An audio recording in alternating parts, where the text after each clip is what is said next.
place today.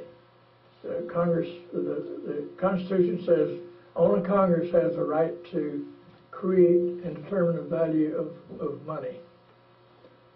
And they sold that right to the international bankers in 1913, which created the Federal Reserve Act, which, and at the same time, they created the income tax.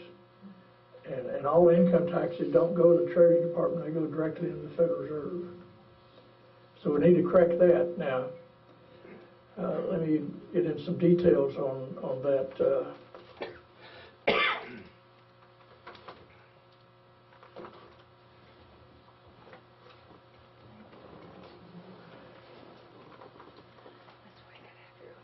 The financial organizations, the Federal Reserve and all the banks have created some very dangerous products.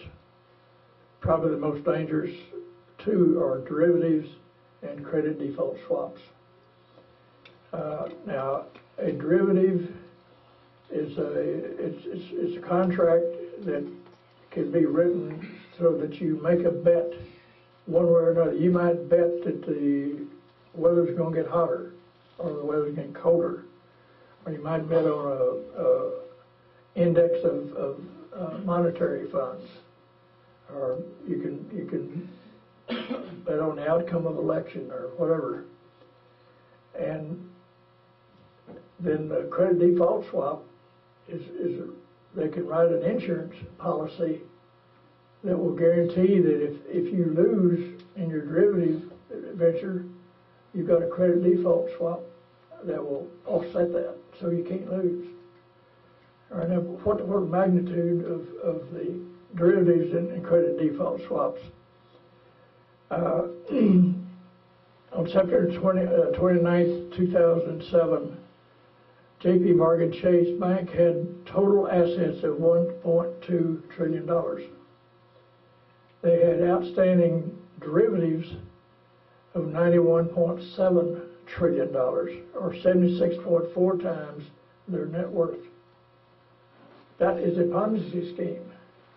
Bernard Madoff went to prison because he had a part of his Ponzi scheme, but he only hit his friends for what, $50 billion, something like that. J.P. Morgan Chase is $76.4 trillion in gambling debt or gambles that they've created, and they create both negative and positive. And then Citibank, their net worth was in 2007 was $1.23 trillion. They had $34 trillion of derivatives outstanding, or 27.6 times their net worth. And if you take the top 6 banks, their net worth was $4.91 trillion, and they had derivatives outstanding of $168.4 trillion, or 35 times the net worth of those top 6 banks. Now, credit default swaps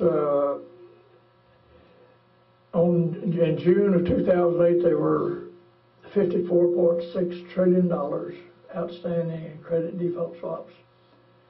AIG went under because of their credit default swaps backfired on them. And we had to give AIG, $180 billion or something like that. Now, part of their contracts were written in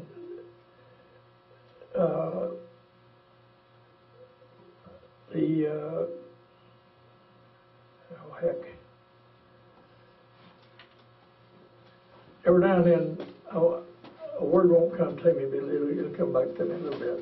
But that's part of being 78 years old. You don't have to forgive me for that. But they, back in 2007, the banks were fixing to fail, and so they contacted the head of the Treasury Department.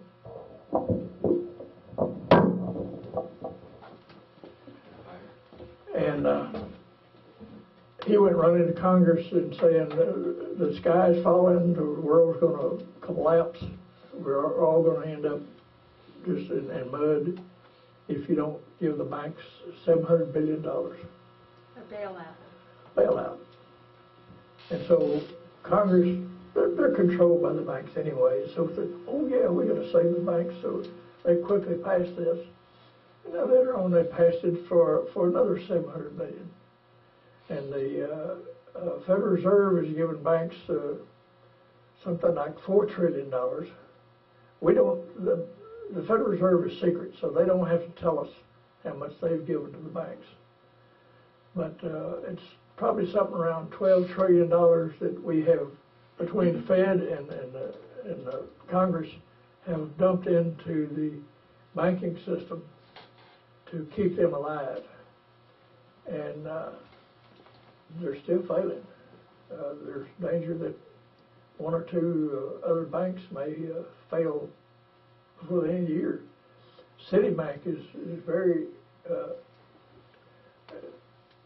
subject to failing, and you go back 2 years, Citibank was one of the biggest banks in New York. But they all got involved in subprime lending and credit default swaps and derivatives, and it was of their own making. Now, when they lose money, they want us to help them out. When they make money, they don't share it with us. That's really fair-headed. Now, there's another practice that is involved in the financial market, and that is pro forma financial statements. Literally speaking, pro forma means an approximation of.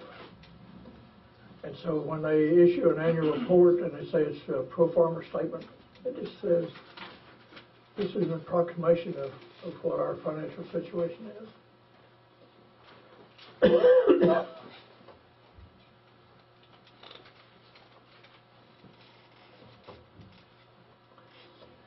Now, they have plenty of time and they have people on the payroll.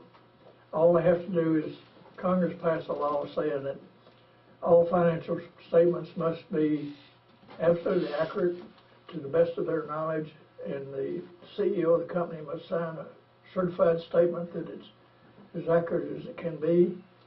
And if they find that it's manipulated, then that CEO can go to prison. So we need to pass that law to eliminate pro forma financial statements, and it should reflect should be provided under general accepted accounting principles that are required by all corporations. Now, our Congress and our federal government are not held to those standards.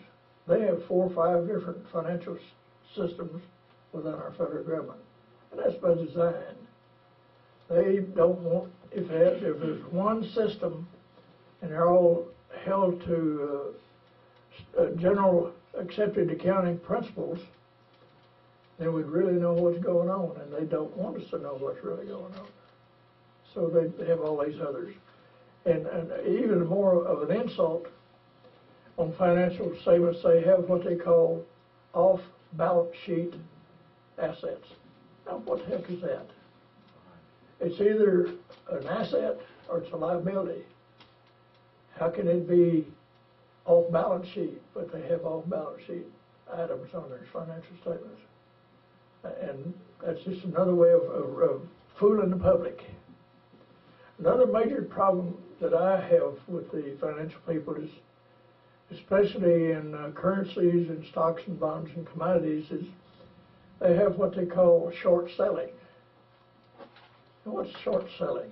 Short selling says that I will borrow so many dollars worth of currency from you,